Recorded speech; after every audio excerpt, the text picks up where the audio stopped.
In the words of one Ukrainian drone commander, he says, quote, "We turned a $500 toy into something that makes a $10 million tank irrelevant. That is the future, and we're living in it right now," end quote. Now, as the year 2025 draws to a close, Ukraine has been using AI technology to help for terminal guidance and identification purposes for drones in Ukraine, including doing things like identifying friends or foes, automatically detecting Shahed drones and engaging them with machine guns, preserving expensive missiles for higher threats, feeding real-time classified imagery to strike units to dramatically shorten the sensor to shooter loop, locking onto and pursuing targets, all kinds of stuff. So ultimately what a lot of Ukrainian drone operators or units are trying to do is get it to a point where these drones can not only be launched, but flown, and then terminal guidance be all done remotely via autonomous AI instead of even having to need end users anywhere nearby. For example, some footage that's been circulating recently has been showing onboard AI systems scanning the battlefield in real time and identifying and labeling Russian vehicles, equipment, personnel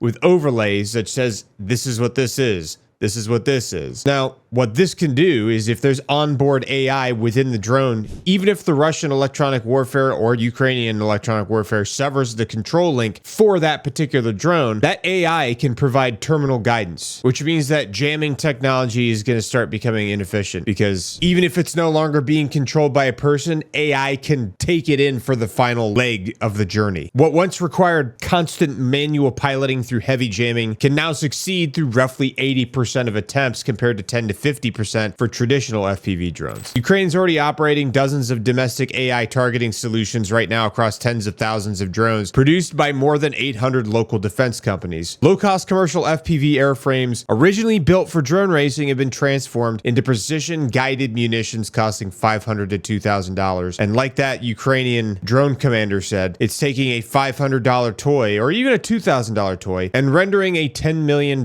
piece of equipment irrelevant. This is the future. So with AI systems inside of these drones, sometimes what it'll do is they'll have overlays that are pretty clear for the operator that'll say with like 80% confidence, this is what this is, or with 92% confidence, this is what this is.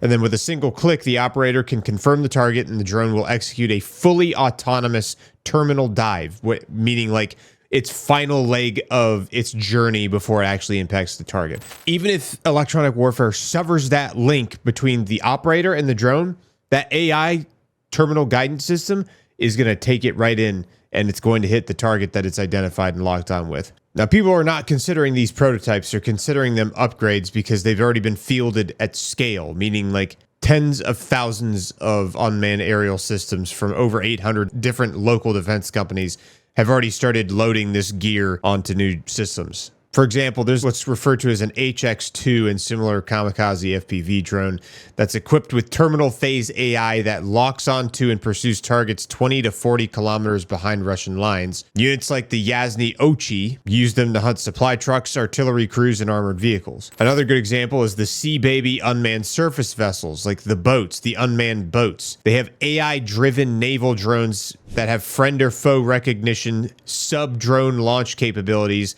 with ranges exceeding 930 miles. They've sunk or damaged at least 11 Russian warships and also forced the Black Sea Fleet to completely abandon its Crimean bases. Now they've got another kit called Skynode AI kits, which there's been over 33,000 modular units delivered in 2025 alone in order to turn ordinary drones into jam-resistant platforms with autonomous tracking from up to 1 kilometer away. And then they've got the Saker scout and reconnaissance drones who feed real-time classified imagery to strike units, dramatically shortening the sensor to shooter loop. Most of these AI systems rely on lightweight computer vision models that run on edge hardware, often smuggled NVIDIA Jetson modules or Ukrainian equivalents.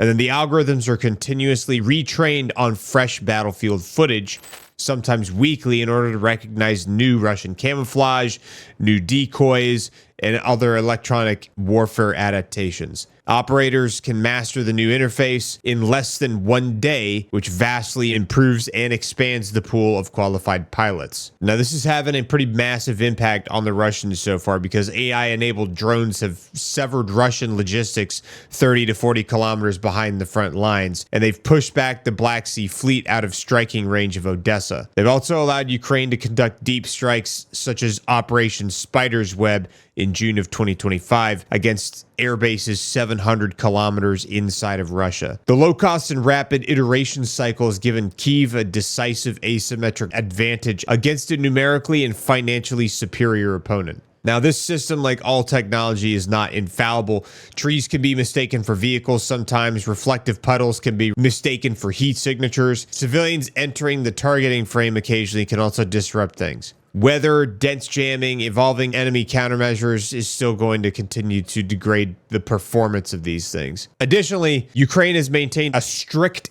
quote, human on the loop doctrine, meaning that the drone will never release its warhead without explicit operator confirmation, which would address the legal and ethical concerns about fully autonomous lethal systems.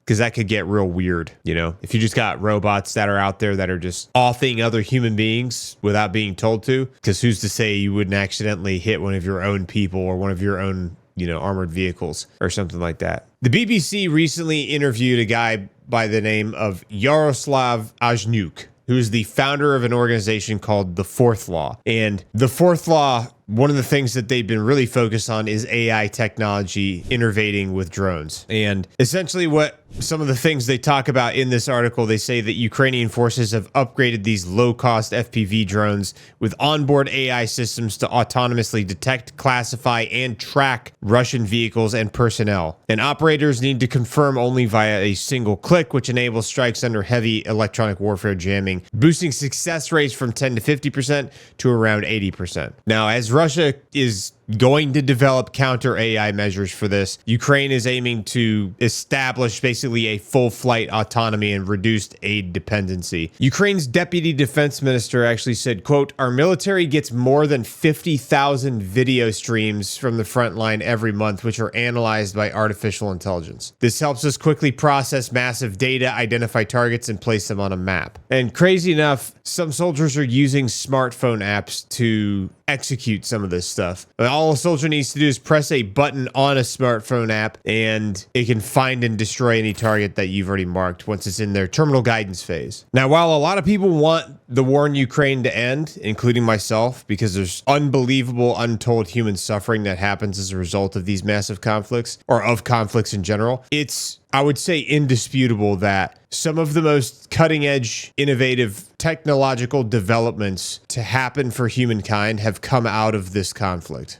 as a result over the past 3 years or 4 years. We're going on 4 years, about to be on 4 years here pretty soon because it's almost 2026. And that's pretty insane to think about. And I guess that's probably normal and similar to a lot of other wars because war pushes innovation. I mean, we developed the nuclear bomb as a result of the nuke race towards the end of World War II. And it sucks when people, like human beings, are more motivated to like create advanced technology during times of war than we are during times of peace, because really we need to figure out a way to get the hell off of planet Earth, like what Elon Musk is talking about. But we don't have the technology to do that yet. So why aren't we driving to do that? That's what I would like to know. But either way, I thought this was interesting because this is a pretty cutting edge thing I'd never heard of before today. And this stuff is going to continue to become more deadly and more effective. And that means that the countermeasures are going to continue to be more deadly and more effective. But I think that we're going to start to see AI play a larger role in warfare now than ever before, which makes me very paranoid thinking about, because that just makes me think of the Terminator movies. Like literally, that's what it makes me think of. Terminator movies is what it makes me think of.